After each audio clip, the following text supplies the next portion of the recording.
participants what language, C, Java, is it possible to program smart contracts with? I think that's sort of getting it. So for Cadena, we have our own smart contract language. It's called PACT. We designed it specifically for the purposes of blockchains, based on learnings from all of the ones that came before us. And so yeah, ours is PACT. From the Flux side of the world, we don't give a shit about smart contracts. We're all about working with the projects that do it excellently. So we have a bunch of them on here. So why rebuild something that's already being done well by other people? With Caspa, we don't have smart contracts yet. We're a blank slate. We actually determining what kind of language we want to use. If you want to be active and part of that discussion, you can hop into the Discord. There's actually a smart contract channel for brainstorming smart contracts. However, after the Rust rewrite, we technically could start diving into smart contracts. But I'm using the disclaimer there because we have Dagnite after that. I mean, it really depends on what kind of EVM or VM solution you're running on the project. If you're running a VM solution, we are choosing to go with the most versatile one out there. So for us, it doesn't really matter, because we're doing that specifically because Java and Python have a much larger developer pool than any of the other languages available. So being able to support them and to support C and C++, you get much further than limiting yourself to a specific We also have thing. our own smart contract language called Half. Yeah. And it's like, if you're familiar with Rust, there shouldn't be a lot of the languages inspired a little bit by Rust, hence the name actually. So it shouldn't be too hard for people to pick it up. With POW, we actually don't have any smart contracts. We've got an asset layer built in, so you can actually create your own NFT straight out of the core wallet. And with Emporium coming live very shortly, you can build an NFT on our marketplace as well. So Nexar actually already has smart contracts, but it still uses script, so very similar to Bitcoin with opcodes. There's a current project going on to actually build a higher level smart contract language that looks much more like JavaScript, and that'll obviously just bring the barrier down to entry for developers who want to build contracts on Nexar. But one of the challenges is that although we want to provide Ethereum level, close to Ethereum level smart contract capabilities, we don't want to limit the scalability of the chain. Like, that's one of the kind of inherent problems with EVM chains. And so we've got to be careful about what we do allow and what we have to stop from happening to keep that level of scalability. So we have ErgoScript, which is quite simple language, just a few pages of documentation, and then you can start. And well, syntax is similar to Java, Scala, maybe C++ a little bit. So yeah, in future there will be more languages, hopefully, or you can work on compiler. So it's possible to use different front ends after all. For Radiant, we are currently in testing and finishing building out Radiant script, which is a fork of Cash script, and finishing the NFT and FT standards, doing it concurrently, so that way we hopefully in the future will not have to do as many feature upgrades. So trying to get it right the first time and giving our devs the love and care, so that way they can make a beautiful product. So we're really excited about the future of that.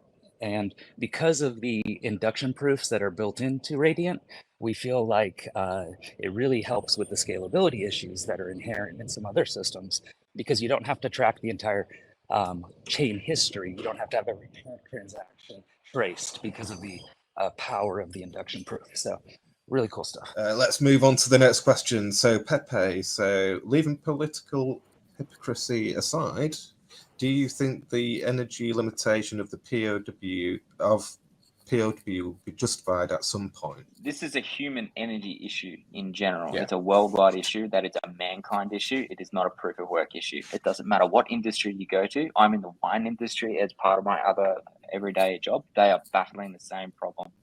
Wine uses a huge amount of water and energy in order to produce it, and it is a significant concern, especially with glass that they produce for bottles.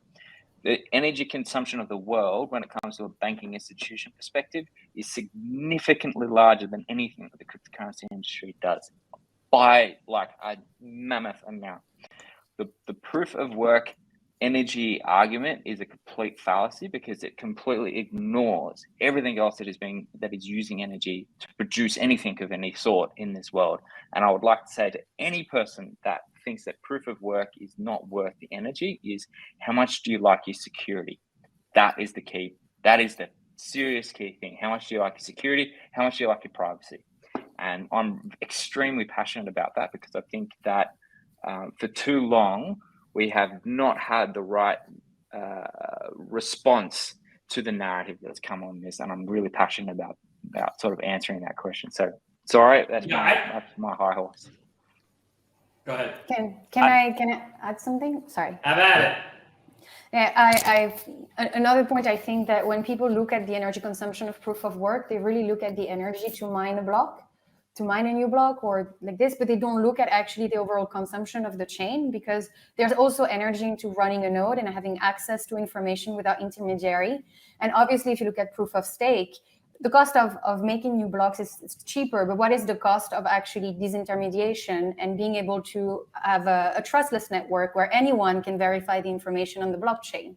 Because in a lot of proof of stake chain, the cost of running a node is inaccessible even for businesses, and they have to rely on intermediary, which kind of contradicts a little bit some of the original principle of Bitcoin and blockchain around trustlessness and self-sovereignty.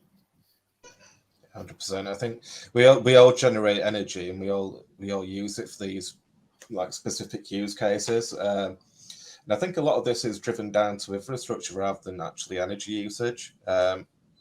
So getting the correct infrastructure to store the energy we're actually generating, to potentially use that as a human race going forwards. We're burning renewable. Sort of not renewables, and there's plenty available, and I think Bitcoin and other projects are leading the way in sort of getting renewable energy for actually mining, because it makes it cheaper and it makes it more economic and it makes more sense. So we're going to pioneer the way forward for this rather than somebody who's not relying on that technology, because we don't want to waste energy because it costs us money. Bottom line, Richard, is the narrative that is being used against proof of work today is bullshit. I mean, it comes down to the back. We know, being in proof of work, that we're continuing to iterate toward. I believe at some point we could be carbon neutral across the board.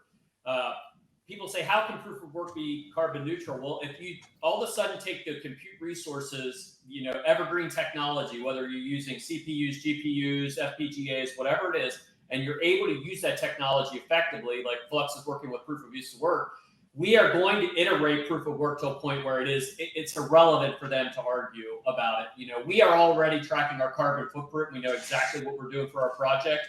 And I know other projects are doing the exact same thing. So really what it is if you take things at face value, the way that Bitcoin does it today with lots of ASICs and massive energy footprint, that's not the end. That's not the end target. The end target is to be able to use that compute resources, and even Satoshi Nakamoto's quandary about how he was going to use this compute resources. Each one of us working together eventually pushes us to the point where we're carbon neutral, and hell, we could even be carbon negative at some point with keeping technology out of the landfills, keeping things evergreen.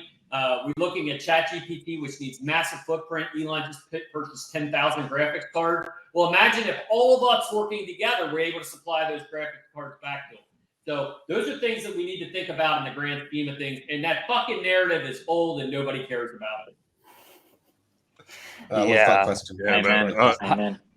100% agree with everyone. If you don't mind, just really quick for Radiant, we do use SHA-512, which is slightly more secure and a little bit more efficient. So that's one thing that we've looked at in this space. But I think we could all rant and rave together and agree on this 100% over. But there are also external projects, like there's a team member that's using his GPU heat to heat water for an apartment in France. Innovative things like that are things that we can push with this technology. Yeah, and I would like to add. Sorry. No, sorry. Go ahead. Yeah, I would like to add another perspective. So, yeah, unlike ChatGPT or porn industry, so energy is not wasted here, right? So, in proof of work cryptocurrencies, it's converted into kind of digital gold, right? Which is better for ecology, I believe, in general, than traditional commodities, right? Which are not consuming energy, but also producing a lot of toxic waste and so on. And then, yeah, this digital gold, right, is basically stored energy, and yeah, it allows to build derivative financial tools to be used as money, right? So it's good monetary base, and in comparison with other possible option, probably the cleanest one even, right? I mean, one of the things a lot of these alarmists fail to recognize is that in many cases, people from the cryptocurrency side of things are innovative, actually come up with good, strong solutions, make use of what would in many cases be waste energy. I've got friends in the heart of Borneo who mine with ASICs, oil well flared gas. They use that to run generators. That would all otherwise just be burned off into the atmosphere, releasing how much of this equally bullshit CO2 into the atmosphere. But here it's used, it's made useful. You've got big players like what is it they're called, the Bitcoin ASICs up in the Arctic oil fields in northern Canada, also making use of oil well flare gas because it's there, it's an abundant resource, it's otherwise just wasted. But you can move, and they're not taking any account of that in their baseless attacks. I think so everybody 100% on this. Yeah, no, this will be for all the influencers out there that they're going to see this. So every single project that agrees to understand and communicate effectively about their carbon footprint, the reduction of carbon footprint, and the importance of proof of work, raise your hand now. Everybody, we're all in. So, you know, I think that's super important, is that we identify those things and we become good stewards of that narrative, because we just need to counteract all that bullshit. Yeah, I think if they spent more time talking about that and actually focusing on making the technology sort of solar and things like that more efficient and stop blocking that, we might get somewhere faster, but we'll see. Let's move on to the next question on the next one. So what does the panel think of ASICs? Are they bad or are they good for the blockchain? That's an interesting question. Who wants to lead on that one? I can start, actually, if you want. Did we say? Yeah, Big Piggy, if you want to take that first, you okay. Go. I mean, both. We don't like them because we want to use our miners as a continued source of user growth. We want to be able to, via CPU mining, reach out to a couple of guys with a few solar panels in Kenya, have them come on the project. We've had kids with literally junk computers in Chile setting up solar, micro hydro, participating, making money, and they've now been able to make the jump to power up their whole village because of choosing CPU mining. If an ASIC is reasonably priced and readily available at scale, I have absolutely nothing against them. The problem is they're not easily available because there is limited foundry capacity. The additional problem is some of the manufacturers in mainland China have a long history of gouging and scamming. Yeah, I mean, I'm sorry, go ahead. Did you have something else? No. That's it. I would say ASICs, from the Flux standpoint, we're not a fan of ASICs. As a matter of fact, we're ASIC resistance. That's one of our commitments to our community as well, to make sure that we remain ASIC friendly. I think it helps with decentralization. I'm not going to diss ASICs because I know there are projects here that use ASICs, and that's just the way it is. I think it's you get both sides of the argument. You get people to say, well, you become more decentralized with more hash power on the network. I think that every single one of us will agree that it does add some benefit to some projects. Flux took a different path in the sense that we want to remain GPU mineable. We believe that that's going to be more decentralized. We utilize our node network as our kind of go-to for more higher level of decentralization. But in the end, I think that at least for us, for Flux, we prefer to be ASIC resistant across the board. I agree everything with what you just said, Daniel. But I mean, Nexa obviously does have a goal to get to a point where we have ASICs on the network, and kind of like I explained in the introduction, the goal is to incentivize these ASICs to actually also do the useful work that the pool nodes are doing. So like, not necessarily mining pool nodes. So that this massive increase in efficiency and capability of this hardware actually benefits the actual usability and scalability of the network. And so in doing so, I mean, there's multiple sides to decentralization, right? I've always said with Bitcoin that the more people we actually get into using blockchains and cryptocurrencies, the more decentralized it is.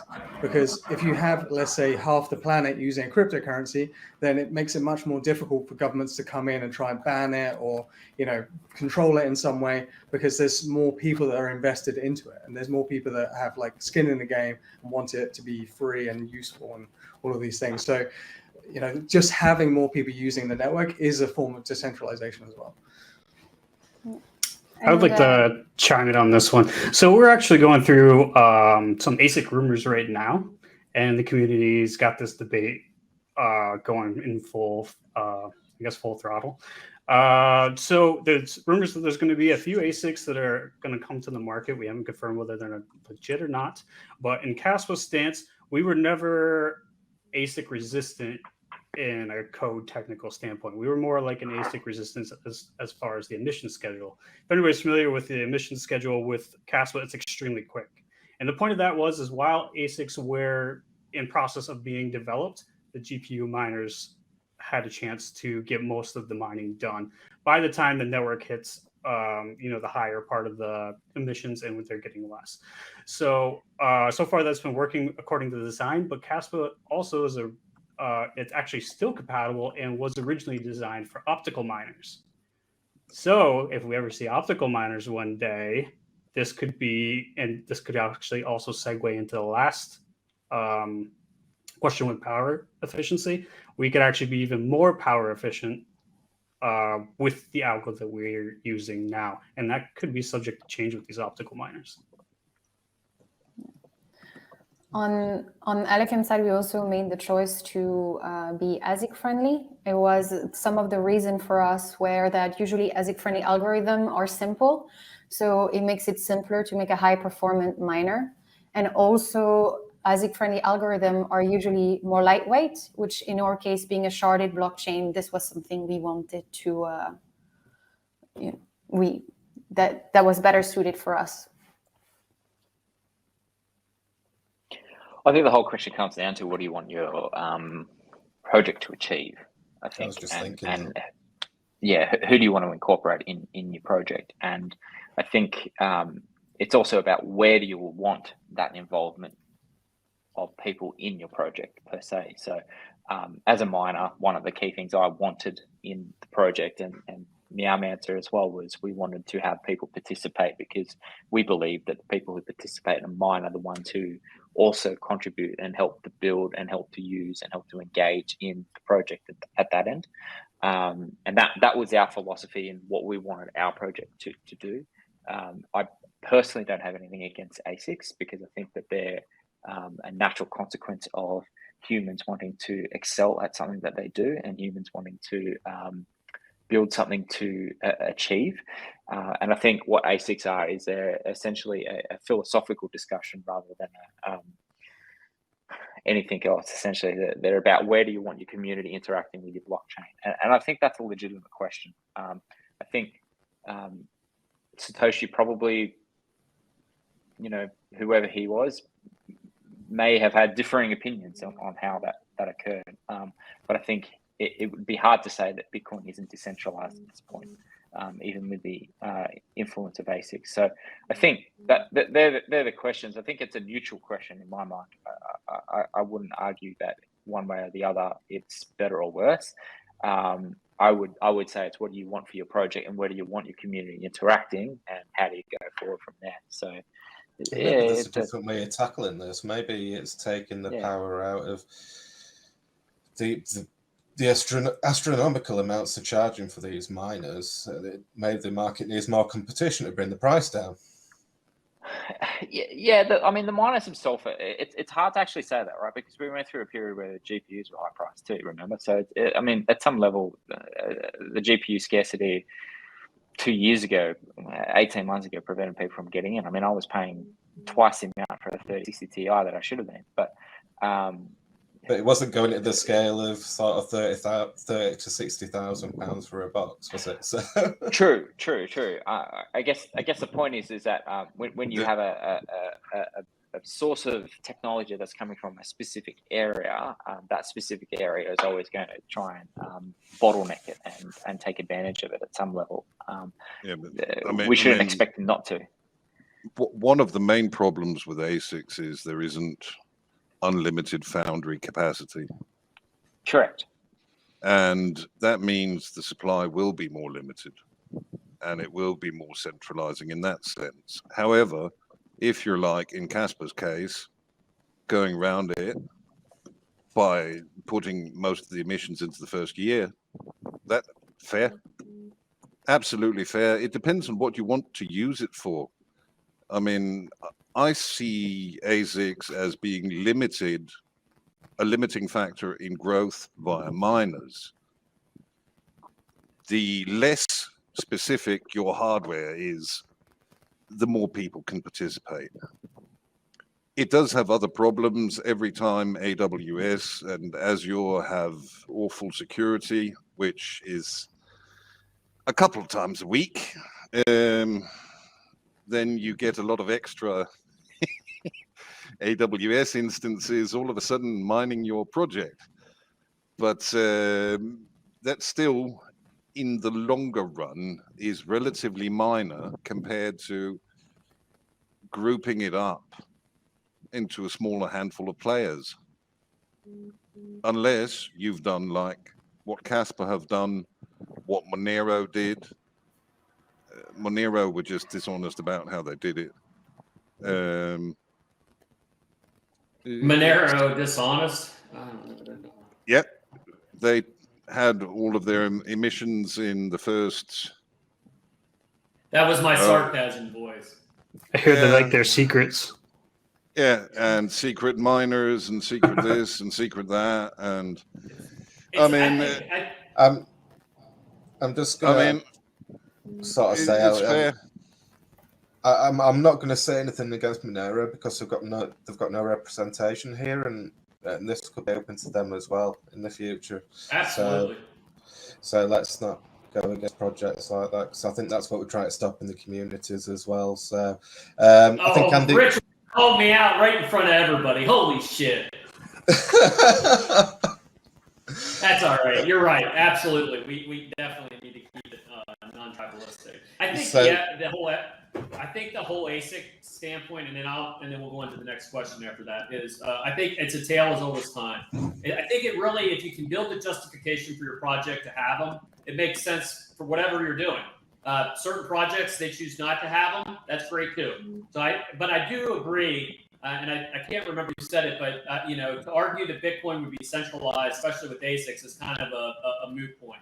So I think that, as these projects continue to keep maturing, I think if they're an ASIC-based project, people know that going into it. They know what the emission curve is. They know what the schedule is, so on and so forth.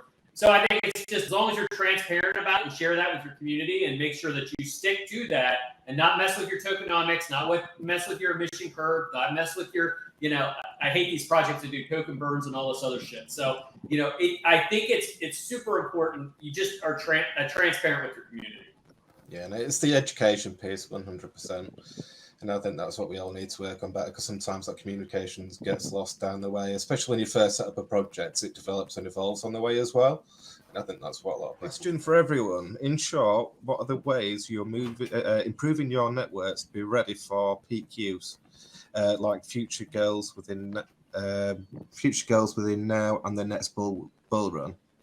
Can I grab Question is, when's the next bull run? So what Next is doing is we're actually soon going to establish a new test net where we can start actually adding in these specialized hardware into the nodes and ramping up the actual transactions per second on the test net and just seeing, okay, because obviously it's very difficult to know ahead of time, like what actually happens to the network with such high throughput. So we're actually going to, build a real world network test net and then start adding in the specialized hardware and seeing where we get with it and dealing with any issues that actually come up along the way so that it's ready, because obviously right now no cryptocurrency has anywhere near that level of throughput, but it's useful to know where the limits really are. So that's going to be our plan for the next year or so in terms of testing. In Caspa's case, we're actually doing the Rustlang rewrite. So we're originally coded in Golang. We're kicking over to Rustlang because it's far more efficient. And like I said prior, you get like a 30 times boost into speed or whatnot. We also have Dagnite that's going to be incorporated, which is a new protocol that our founder, Jonathan Sampoliski, co-authored. He's also the one that founded Caspa. And that's going to make Caspa the first parameterless crypto. And what that means is we don't have a preset parameter for network health. So as latency goes up and down, we don't have to guess where it's going to be at for like a max or whatever. It's going to self-adjust. So as the network infrastructure gets better and better, as technology moves on, Caspa will get faster and faster. And if some kind of event happens where the network slows down, Caspa will self-adjust and slow down and widen the blocks out. For Flux, basically what we're doing is we're building out that scalability for every one of the platforms that are here. So as your platforms are hit hard, you need additional nodes, you need block explorers, you need infrastructure, you can deploy that on demand with Flux. Perfect example is when Flux was listed on Binance. It about killed the project, but we never went down. Why? Because we were able to spawn 150 new block explorers in minutes because we had already had it running on the infrastructure. So, our goal isn't to look at today's infrastructure. We're looking 5 years from now. And that's exactly what we're working, so that each one of the projects that are here and many, many more, whether your WordPress is running there, whatever, Flux will be that wetlands that be able to allow these projects to scale. So our goal is none of this bullshit when the price goes up and everything breaks, right? We want, when the price goes up and everybody starts to come in, that influx, no pun intended, for people to be able to support their projects effectively. So that's what we're working on. Yeah. For Alephium, we've been running our mainnet for a little bit over a year, and we just had our first network upgrade. That really is the starting step for our ecosystem to grow, because we improved, we introduced a lot of new changes to our SDK, smart contract language, virtual machine. And I would say the next big step for us is, enabled by this network upgrade, we will have a bridge to Ethereum, which will allow us to bridge a little bit and bring a little bit of and grow the Alephium ecosystem. And I know that in the future, we also want to work a lot more closely with other projects and improve cross-chain interoperability. So we're also keeping a close eye on the work that Ergo is doing with the Rosen Bridge. So everybody wants to be you are answering the problem. So I think everybody wants to be interpretable and to solve that problem. And I think that'll be something that we'll probably work on later on as well. How we actually work between the different networks to get the use case across each POW project for everybody to be able to use. I think that's the end goal, isn't it? So. The big Okay. one is going to be permissionlessly interoperable. Yeah. Well, and for Radiant, yeah, I think Daniel had it spot on that you have to be prepared for the scalability to come. So we do have a test net running, and we have people mining on it with very low difficulty, so we can test out things in theory. We have all of our upgrades that we're working on currently. It's a 280 megabyte cap at currently, and we plan on scaling that into the future as need be. But the protocol itself is set in stone unless there are any major tech upgrades or issues that we would have to fix. And we have been running smoothly since Genesis, and I don't see anything like that in the near term, but that's a great thing because we want a stable foundation that people can build on and have forward and backward interoperability through the time chain.